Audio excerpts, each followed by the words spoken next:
20 anyos na rider, bali ang paa matapos sumalpok ang motorsiklo sa pick-up na minamaneho ng pulis. Balitang tinutukan ni Russell Simorio. Sugatan ng 20 anyos sa driver ng motorsiklo matapos sumalpok sa pick-up sa National Road ng Barangay Zone 5, Bayambang, Pangasinan. Ayon sa investigasyon ng pulisya, mabilis ang patakbo ng driver ng motorsiklo dahilan para mapunta sa kabilang lane ng kalsada.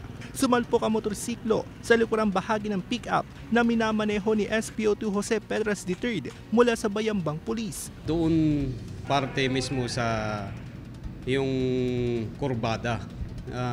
Actually, accident-prone area yon. So, yung motor is naging crouch doon sa linya ng pick-up. Wasak ang harapang bahagi ng motorsiklo dahil sa lakas ng pagsalpok. May damage kami on both property pero siya on physical meron din. Sabi ko sa kanya, isettle na lang natin sa korte. Kasalukuyang nasa ospital ang driver ng motorsiklo. Nakadakda namang mag-usap ang magkabilang panig ukol sa insidente. Mag-slow down doon sa parting curve and at the same time observe yung yun nga po, speed limit and at the same time